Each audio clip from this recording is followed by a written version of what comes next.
नमस्ते साथियों, कैसे हैं आप लोग। आशा करता हूं कि आप लोग ठीक तरह से होंगे और अपना अध्ययन ठीक तरह से कर रहे होंगे।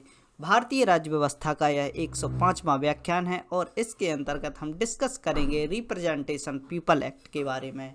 यह 2 एक्ट निकल कर आए जो कि 1 वर्ष के अंतर से निकल कर आए। जैसे ही हमारा देश 1950 में हमारा संविधान लागू होता है, 26 जनवरी 1950 जिसकी डेट है जब हम पूर्ण रूप से संविधान को स्वीकार कर रहे थे, उसके बाद ही हम देख सकते हैं कि 1950 और 1951 में क्या निकल कर आए, रिप्रेजेंटेशन ऑफ पीपल एक्ट निकल कर आए। यह क्या बात करते हैं, तो यह जो प्रश्न है आपके दिमाग में होगा तो सीधी बात है कि रिप्रेजेंटेशन ऑफ पीपल एक्ट 1950 है जो वह बात करता है कि जनता के किस प्रकार से रूल्स होते हैं। हम बात कर रहे हैं किनकी, जो कि चुनावी रिफॉर्म हुए, चुनावी बदलाव हुए, उनके बारे में। तो हम देख सकते हैं कि सबसे पहले एक कोई भी चीज़ जो जिनका हम रिफॉर्म याद करते हैं तो उसमें हम देखते हैं कि शुरुआत से क्या हुआ था। तो शुरुआत में क्या हुआ कि कुछ नियम बनाए गए। उन नियमों के आधार पर क्या हुआ कि 1950 में एक एक्ट निकल कर आया जिसे रिप्रेजेंटेशन ऑफ पीपल एक्ट कहते हैं। तो हम देख सकते हैं यह 1950 का जो एक्ट है वह क्या बात करता है, जनता की बात करता है। जनता को किस प्रकार से मतदान करना है, किस प्रकार से उनकी रिप्रेजेंटेशन होगी। और 1951 का जो एक्ट निकल कर आया वह किसके बारे में बात करता है। अब हम देख सकते हैं कि जनता को तो आपने बांध दिया, जनता के लिए रूल बना दिए, नियम बना दिए कि किस प्रकार से आपको इनको लेकर चलना है। हम देख सकते हैं कि साथ साथ नेताओं के लिए भी रूल होने चाहिए। जो हमारे रिप्रेजेंटेटिव होते हैं, जो हमारे प्रतिनिधि होते हैं, उनके लिए भी कुछ नियम होने चाहिए। तो 1951 का जो रिप्रेजेंटेशन ऑफ पीपल एक्ट आता है तो वह बात करता है किसकी, जो हमारे प्रतिनिधि हैं, जो हमारे एमएलए हैं, जो हमारे एमपी हैं, उनके बारे में यह बात करता है। उनके बारे में जो उनके रूल्स एंड रेगुलेशन होते हैं, उनको किस तरह से बर्ताव करना चाहिए, किस तरह से अपने कार्यों को लेकर चलना चाहिए, उनकी बात यहाँ पर करते हैं। तो हम देख सकते हैं थोड़ी इसके साइड में जो अदर प्रोविज़न है उनको भी यहाँ पर हम समझने का प्रयास करेंगे। तो आप अध्ययन कीजिए।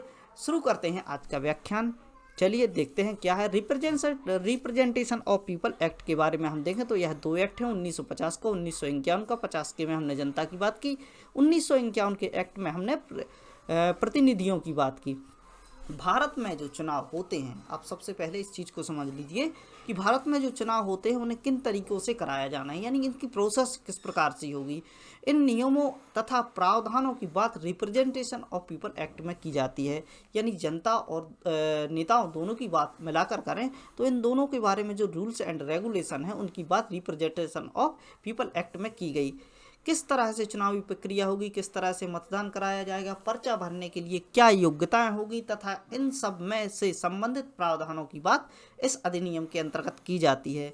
तो हम देख सकते हैं कि यह क्या हुआ, यहाँ पर एक खाका तैयार कर लिया गया और हम धीरे धीरे देखते हैं जैसे जैसे क्या होता है, परिवर्तन होता है तो रूल्स बदले जाते हैं। जो जो कमियाँ खामियाँ होती हैं उनको दूर करने के लिए नए नए नियम बनाए जाते हैं। तो हम देख सकते हैं शुरुआत तो यहाँ से हो गई थी। रिप्रेजेंटेशन ऑफ पीपल एक्ट 50 में आया, 51 में आया। अब हम देख सकते हैं और भी रूल बनाए गए। तो अदर प्रोविज़न में हम देखें तो इलेक्शन सिंबल्स एक्ट, यानी जो चुनाव चिन्ह होते हैं, सामान्यतः हम देखते हैं कि कोई पार्टी होती है उसको लेकर डिबेट हो जाता है, यहाँ पर थोड़ा सी झगड़ा हो जाता है कि यह चुनाव चिन्ह हमारा है। जो कि हम देख सकते हैं यूपी में समाजवादी पार्टी हुआ करती थी, साइकिल जो चुनाव चिन्ह हुआ करता था उसको लेकर लड़ाई हो चुकी थी। और हम देख सकते हैं चुनाव चिन्ह को लेकर इस प्रकार के डिस्प्यूट ना हो, इसके लिए क्या बनाया गया, इलेक्शन सिंबल एक्ट, यानी चुनाव का जो सिंबल होता है उससे संबंधित एक्ट बनाया गया। तो रिजोल्यूशन एंड अलॉटमेंट, यानी किस प्रकार से इनका वितरण किया जाना चाहिए, किस पार्टी को किस प्रकार से चुनाव चिन्ह दिए जाने चाहिए, इसकी क्या ऐसे यूनिक पहचान होनी चाहिए। तो इस प्रकार की बात कहाँ पर की जाती है, इलेक्शन सिंबल एक्ट में की जाती है, जो कि 1968 में निकल कर आया।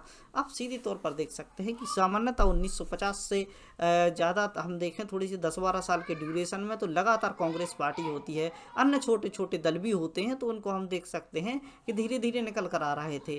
तो हम देख सकते हैं कि जो चुनाव चिन्ह की लड़ाई है वह थोड़ी सी जो हमारा संविधान जैसे ही चलता है, जैसे ही हमारे जो इलेक्शन चलते हैं तो इसकी बात होने लगती है। तो 1968 में इलेक्शन सिंबल एक्ट निकल कर आया।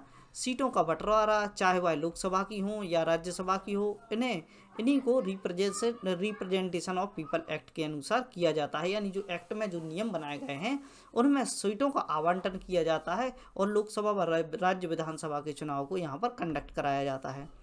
विधान परिषद में हम थोड़ा सा देखें तो विधान परिषद क्या होती है, हम देख सकते हैं कि हमारे देश में 7 राज्यों के पास केवल ऐसे हैं जिनके पास विधान परिषद है। हालांकि राज्य चाहें तो अपनी विधान परिषद बना सकते हैं, चूँकि ज़रूरत नहीं समझ में आती इसलिए नहीं बनाई जा सकती।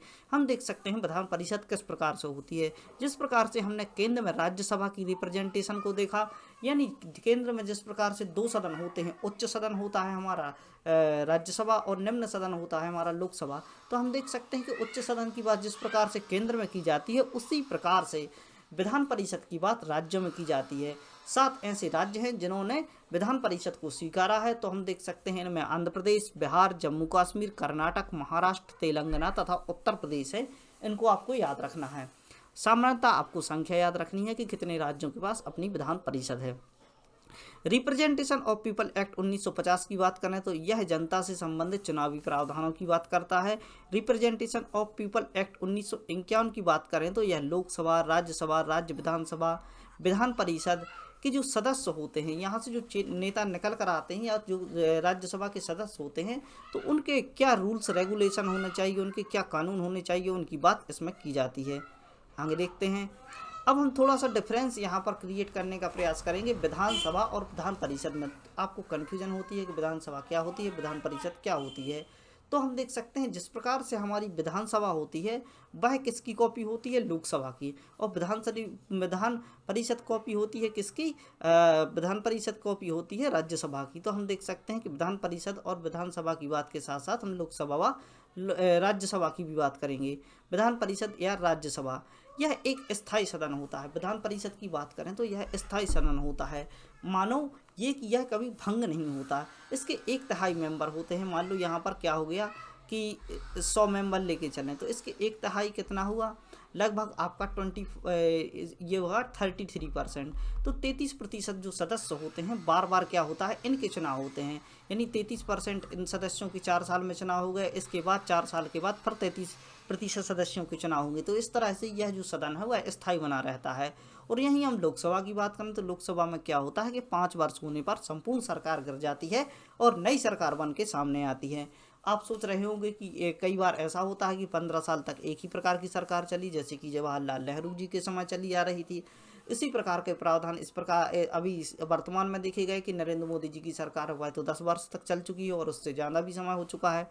तो हम देख सकते हैं कि यहाँ पर क्या होता है कि यहाँ पर जो पार्टी विजित होकर आती है वह पुनः अपनी क्या करती है, पुनः अपनी सीटों के पर बैठती है। तो हम देख सकते हैं कि एक बार उनकी वो जो लोकसभा थी वह भंग हो चुकी थी। चूँकि वह चुनाव जीत कर आए तो पुनः उनकी सभा फिर से प्रारंभ कर दी गई। अब हम देख सकते हैं विधानसभा व लोकसभा में क्या डिफरेंस है। तो विधानसभा और लोकसभा में देखें तो यह एक ही प्रकार से होता है। जैसे विधान परिषद और राज्यसभा होते हैं उसी प्रकार से हम देख सकते हैं, जो इनमें कोई अंतर नहीं होता ज़्यादा। यहाँ पर हम देख सकते हैं विधानसभा और लोकसभा में भी उसी प्रकार का डिफरेंस होता है। तो जो लोकसभा होती है उसी की कॉपी क्या होती है, राज्यों में विधानसभा होती है।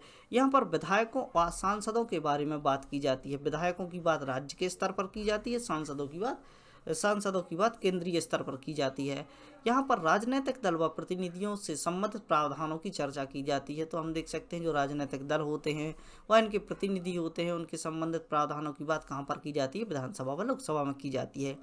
चुनावी प्रक्रिया को किस प्रकार से चलाना है उस पर किस प्रकार से बात की जाती है। चुनावी अधिकारियों की नियुक्ति, चुनाव से संबंधित विवादों के बारे में यहाँ पर चर्चा की जाती है।